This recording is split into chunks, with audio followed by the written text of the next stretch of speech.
ఇప్పుడు మీరు వింటున్న కథ పేరు దేవుడి కన్నా గొప్పవాడు. ఒకరోజు అక్బర్ పాదుషా ఇలా అడిగాడు, ఎవరు గొప్ప, నేనా లేక దేవుడా? నిశ్చయంగా తమరే అన్నాడు బీర్బల్. ఎందుచేత అని పాదుషా బీర్బలును ప్రశ్నించాడు. ఎందుచేతనంటే దేవుడు కూడా చెయ్యలేని పని ఒకటి తమరు చేయగలరు అన్నాడు బీర్బల్. నీకేమైనా మతిపోయిందా ఏమిటి? దేవుడు ఒక పని చెయ్యలేడని, అది నేను చేయగలనని నువ్వు నిజంగా నమ్ముతున్నావా అన్నాడు పాదుషా. అవును మహారాజా అన్నాడు బీర్బల్. దేవుడు చెయ్యలేని పని అంటూ అసలు లేనే లేదు అన్నాడు ఒక సభికుడు. అతనికి బీర్బల్ పైన అసూయ.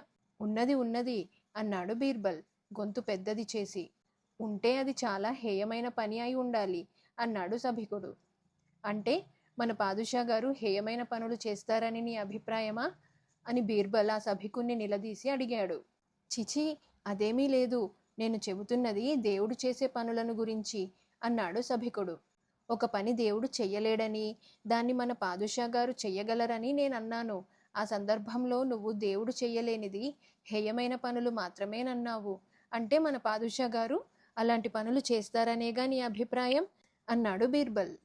సభికుడు బిత్తరపోయి కంగారు పడుతూ ఊబిలో దిగినట్టయిపోయి, మహారాజా, అలాంటి దురాలోచన నాకు ఏ కోశానా లేనే లేదు.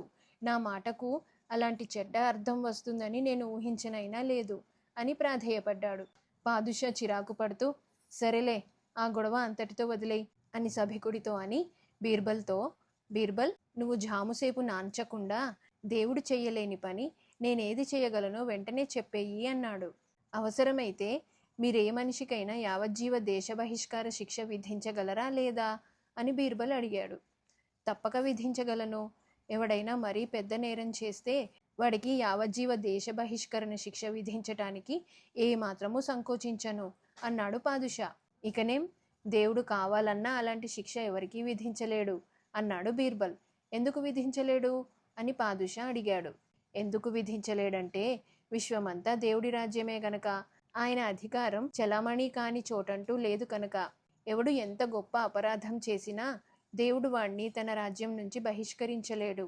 బహిష్కరణ విధించిన మనిషిని ఎక్కడికి పంపాలో దేవుడికి తెలీదు. కానీ తమరా పని తేలికగా చేయగలరు. అందుకే దేవుడు చేయలేని పనులు కొన్ని తమరు చేయగలరన్నాను అన్నాడు బీర్బల్. అక్బరు పాదుషా అతని సమాధానానికి చాలా సంతోషించాడు.